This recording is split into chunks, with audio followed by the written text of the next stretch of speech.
नमस्कार साथियों, आप सभी का स्वागत है आपके अपने YouTube चैनल एजुकेशन नुक पर। साथियों, आज की इस क्लास में हम पढ़ने वाले हैं यूपी ट्रिपल एससी पैट के लिए जीके जीएस में भारत की मिट्टियाँ, जो कि पैट के एग्जाम के लिए एक इम्पोर्टेंट टॉपिक है।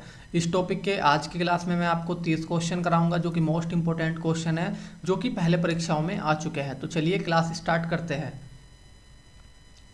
क्वेश्चन नंबर 1, भारत में कितने प्रकार की मिट्टी पाई जाती है? तो भाई भारत में 8 प्रकार की मिट्टी पाई जाती है। कितने प्रकार की? 8 प्रकार की मिट्टी भारत में पाई जाती है। कौन कौन सी है?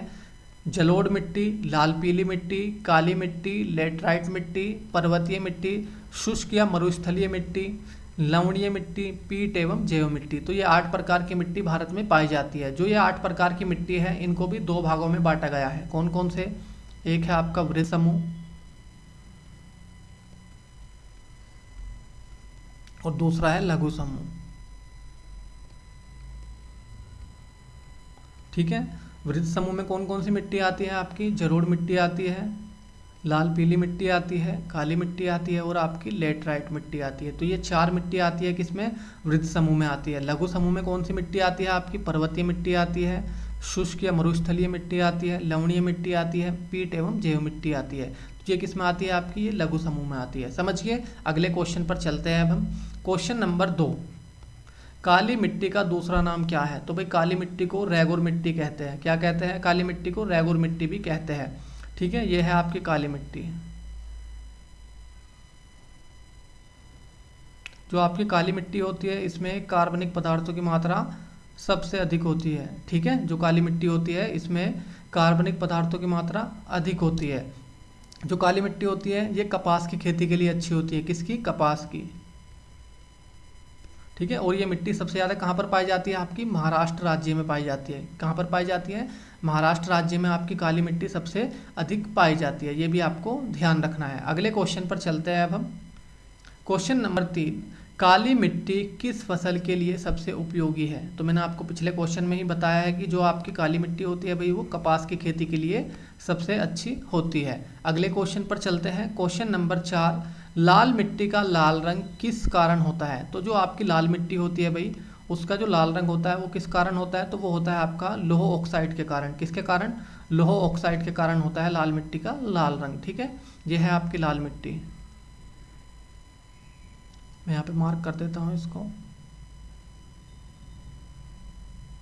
लाल मिट्टी सबसे ज़्यादा कहाँ पर पाई जाती है भाई? ये पाई जाती है आपकी आंध्र प्रदेश और तमिलनाडु में। ये मिट्टी सबसे ज़्यादा पाई जाती है। ठीक है, ये भी आपको ध्यान रखना है। अगले क्वेश्चन पर चलते हैं अब हम। क्वेश्चन नंबर 5, किस मिट्टी में आयरन व सिलिका सबसे अधिक पाया जाता है? तो जो आपकी लेटराइट मिट्टी होती है भाई, इसमें आपका आयरन व सिलिका सबसे ज़्यादा पाया जाता है। जो आपकी लेटराइट मिट्टी है, ये कॉफ़ी और चाय के लिए अच्छी मानी जाती है। किसके? कॉफ़ी, चाय और रबड़।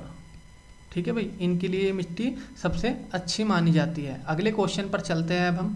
क्वेश्चन नंबर 6, चाय की खेती के लिए सबसे उपयोगी मिट्टी कौन सी है? तो वो है आपकी लेटराइट मिट्टी, जो कि मैंने आपको पहले बता दिया है। अगले क्वेश्चन पर चलते हैं अब हम। क्वेश्चन नंबर 7, भारत में किस प्रकार की मिट्टी सर्वाधिक पाई जाती है? तो भाई भारत में सबसे ज़्यादा जो मिट्टी पाई जाती है, वो पाई जाती है आपकी जलोढ़ मिट्टी। कौन सी पाई जाती है? जलोढ़ मिट्टी भारत में सबसे ज़्यादा पाई जाती है। लगभग 40% क्षेत्र में आपकी कौन सी मिट्टी पाई जाती है? आपकी जलोढ़ मिट्टी पाई जाती है। ठीक है, समझ गए। अगले क्वेश्चन पर चलते हैं। क्वेश्चन नंबर 8, नवीन जलोढ़ मिट्टी को किस अन्य नाम से जाना जाता है? तो जो आपकी नवीन जलोढ़ मिट्टी होती है, मतलब जो नई जलोढ़ मिट्टी होती है, उसको कहते हैं खादर मिट्टी। कौन सी मिट्टी कहते हैं? खादर मिट्टी कहते हैं नवीन जलोढ़ मिट्टी को। जो पुरानी जलोढ़ मिट्टी होती है, उसको कहते हैं बांगर। क्या कहते हैं? बांगर। ठीक है, ये भी आपको ध्यान रखना है। जो पुरानी जलोढ़ मिट्टी होती है, उसको बांगर कहते हैं। जो नई जलोढ़ मिट्टी होती है, उसको खादर कहते हैं। ये आपको ध्यान रखना है। अगले क्वेश्चन पर चलते हैं अब हम। क्वेश्चन नंबर 9, किस मिट्टी में पोटास की मात्रा सबसे अधिक होती है? तो जो आपकी जलोढ़ मिट्टी होती है भाई, इसमें पोटास की मात्रा सबसे अधिक होती है। इसीलिए इस मिट्टी में कोई भी उर्वरक मिलाने की आवश्यकता नहीं होती है। बहुत कम मात्रा में उर्वरक मिलाने की आवश्यकता होती है आपकी जलोढ़ मिट्टी में। समझ गए। अगले क्वेश्चन पर चलते हैं। क्वेश्चन नंबर 10, लावा के प्रवाह से किस मिट्टी का निर्माण होता है? तो भाई लावा के प्रवाह से होता है आपका काली मिट्टी का निर्माण। कौन सी मिट्टी का? काली मिट्टी का निर्माण होता है आपका लावा के प्रवाह से। ये जो मिट्टी होती है आपकी काली मिट्टी, कपास की खेती के लिए अच्छी होती है और इसमें कार्बनिक पदार्थों की मात्रा अधिक होती है। ठीक है, जो आपकी काली मिट्टी है ये कहाँ पर पाई जाती है सबसे ज़्यादा? ये पाई जाती है आपकी महाराष्ट्र में। ठीक है, जो काली मिट्टी का निर्माण होता है वो होता है बेसाल्ट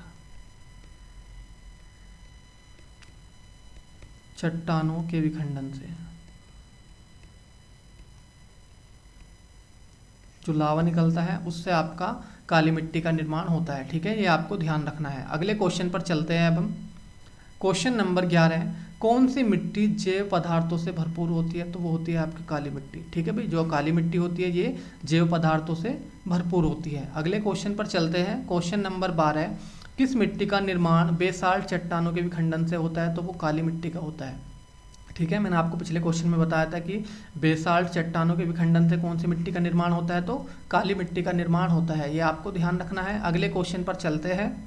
क्वेश्चन नंबर 13, किस मिट्टी में कृषि के लिए सिंचाई की आवश्यकता नहीं होती? तो जो आपकी काली मिट्टी होती है भाई, इसके अंदर कृषि के लिए सिंचाई की आवश्यकता नहीं होती। क्यों नहीं होती? क्योंकि इसके अंदर मॉइस्चर ज़्यादा होता है। समझ गए? अगले क्वेश्चन पर चलते हैं। क्वेश्चन नंबर 14, किस मिट्टी को स्वतः जुताई वाली मिट्टी के नाम से जाना जाता है? तो जो आपकी काली मिट्टी होती है भाई, इसको स्वतः जुताई वाली मिट्टी के नाम से जाना जाता है। क्यों जाना जाता है? क्योंकि जब ये मिट्टी सूख जाती है तो इसके अंदर बड़ी बड़ी दरार आ जाती है। कैसी? बड़ी बड़ी दरार आ जाती है, जिस कारण ये दूर से कैसी दिखती है? जुती हुई दिखती है। इसीलिए इसको स्वतः जुताई वाली मिट्टी कहते हैं। समझ गए? अगले क्वेश्चन पर चलते हैं अब हम। क्वेश्चन नंबर 15, किस मिट्टी को कांप मिट्टी या कछारी मिट्टी भी कहते हैं? तो जो आपकी जलोढ़ मिट्टी होती है भाई, इसको कांप मिट्टी या कछारी मिट्टी भी कहते हैं। ये आपको ध्यान रखना है। जो आपकी जलोढ़ मिट्टी होती है ये भारत में सबसे अधिक पाई जाती है। 40% आपकी जलोढ़ मिट्टी पाई जाती है। जो आपकी जलोढ़ मिट्टी है इसका निर्माण कैसे होता है भाई? इसका निर्माण होता है आपका जो नदियाँ होती है, ठीक है, हिमालय की जो नदियाँ होती है उनसे जो आपकी गाद आती है उससे इस मिट्टी का क्या होता है? निर्माण होता है। मैं आपको मैप में बता देता हूँ कहाँ पर है आपकी ये जलोढ़ मिट्टी। जो आपको ये हल्के से ग्रीन कलर की दिख रही है, ये है आपकी जलोढ़ मिट्टी।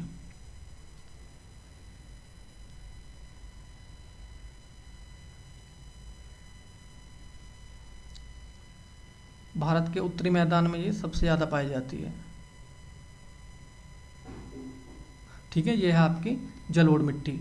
अगले क्वेश्चन पर चलते हैं। क्वेश्चन नंबर 16, भारत में जलोढ़ मिट्टी का विस्तार सबसे अधिक कहाँ है? तो भाई भारत में जलोढ़ मिट्टी का सबसे अधिक विस्तार है आपका भारत के उत्तरी मैदान में। कहाँ पर? भारत के उत्तरी मैदान में जलोढ़ मिट्टी का विस्तार सबसे अधिक है, जो कि मैंने यहाँ पर मार्क किया है। समझ गए? अगले क्वेश्चन पर चलते हैं अब हम।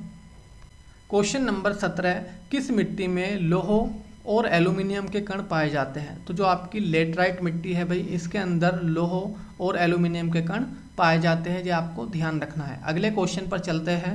क्वेश्चन नंबर 18, भारत में लाल मिट्टी का विस्तार सबसे अधिक कहाँ है? तो भाई भारत में लाल मिट्टी का जो विस्तार है सबसे अधिक वो है आपका आंध्र प्रदेश और तमिलनाडु में। कहाँ पर? आंध्र प्रदेश और तमिलनाडु में आपका लाल मिट्टी का विस्तार सबसे अधिक है।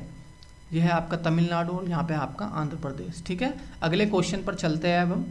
क्वेश्चन नंबर 19, धान की खेती के लिए कौन सी मिट्टी उपयुक्त होती है? मतलब अच्छी होती है धान की खेती के लिए कौन सी मिट्टी, वो हमें बताना है। तो भाई धान की खेती के लिए जो सबसे अच्छी मिट्टी होती है वो होती है दोमट मिट्टी। कौन सी मिट्टी? दोमट मिट्टी। ठीक है, ये आपको ध्यान रखना है। अगले क्वेश्चन पर चलते हैं। क्वेश्चन नंबर 20, मृदा अपरदन को कैसे रोका जा सकता है? मतलब जो मिट्टी कटती है उसको कैसे रोका जा सकता है? तो उसको रोका जा सकता है भाई वन रोपण द्वारा, मतलब पेड़ लगाकर मृदा अपरदन को रोका जा सकता है। आपने देखा होगा जो नदी नाले होते हैं उनके आसपास पेड़ लगे होते हैं। वो क्यों लगे होते हैं? क्योंकि जिससे कि मिट्टी ना कटे। समझ गए? अगले क्वेश्चन पर चलते हैं अब हम।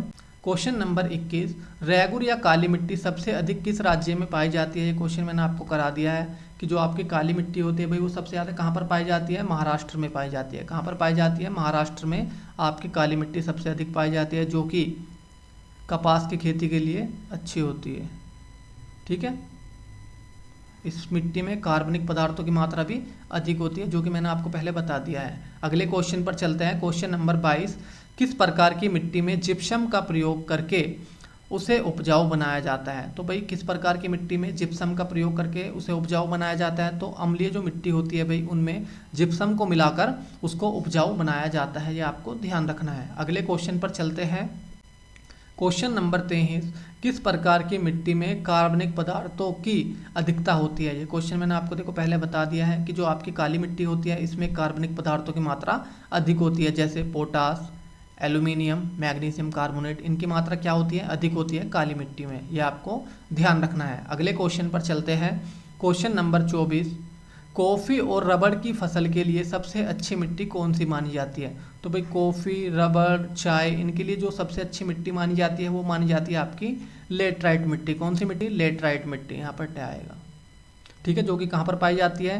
केरल, कर्नाटक, महाराष्ट्र, उड़ीसा, असम, मेघालय, यहाँ पर ये मिट्टी पाई जाती है। समझ के अगले क्वेश्चन पर चलते हैं अब हम। क्वेश्चन नंबर 25, किस मिट्टी में सबसे कम, यहाँ पर काम नहीं कम आएगा, कम उर्वरक की आवश्यकता होती है? ये क्वेश्चन में मैंने आपको पहले बता दिया है कि जो आपकी जलोढ़ मिट्टी होती है भाई, इसमें बहुत कम मात्रा में उर्वरक की आवश्यकता होती है, ना के बराबर, ठीक है, ये आपको ध्यान रखना है। अगले क्वेश्चन पर चलते हैं। क्वेश्चन नंबर 26, किस मिट्टी का प्रायद्वीपीय क्षेत्र भारत में सबसे अधिक है? तो जो आपकी काली मिट्टी है भाई, इसका भारत में प्रायद्वीपीय क्षेत्र सबसे अधिक है। ये है आपकी काली मिट्टी, ठीक है, जिसे मैं मार्क कर रहा हूँ, जो कि सबसे ज़्यादा कहाँ पर पाई जाती है भाई? महाराष्ट्र राज्य में ये पाई जाती है, ठीक है, ये आपको ध्यान रखना है। अगले क्वेश्चन पर चलते हैं अब हम। क्वेश्चन नंबर 27, पुरानी जलोढ़ मिट्टी को अन्य किस नाम से जाना जाता है? ये क्वेश्चन में मैंने आपको करा दिया है कि जो आपकी पुरानी जलोढ़ मिट्टी होती है उसको क्या कहते हैं? बांगर मिट्टी कहते हैं, और जो आपकी नई जलोढ़ मिट्टी होती है उसको क्या कहते हैं? खादर मिट्टी कहते हैं। क्या कहते हैं? खादर, ठीक है, ये आपको ध्यान रखना है। अगले क्वेश्चन पर चलते हैं। क्वेश्चन नंबर 28, कौन सी मिट्टी सूख जाने पर कठोर और गीली हो जाने पर दही की तरह लिपलिपी हो जाती है? तो जो आपकी लेटराइट मिट्टी है भाई, वो सूख जाने पर कठोर हो जाती है और गीली हो जाने पर वो दही की तरह लपलपी हो जाती है। ये आपको ध्यान रखना है। अगले क्वेश्चन पर चलते हैं। क्वेश्चन नंबर 29, मिट्टी के अध्ययन को क्या कहा जाता है? तो मिट्टी के अध्ययन को कहा जाता है भाई मृदा विज्ञान। क्या कहा जाता है? मृदा विज्ञान कहा जाता है मिट्टी के अध्ययन को, ठीक है, ये आपको ध्यान रखना है। अगले क्वेश्चन पर चलते हैं। क्वेश्चन नंबर 30, भारतीय कृषि अनुसंधान परिषद ने मिट्टी को कितने वर्गों में बांटा है? तो भाई भारतीय कृषि अनुसंधान परिषद ने मिट्टी को 8 वर्गों में बांटा है। कितने वर्गों में? 8 वर्गों में बांटा है। कौन कौन से?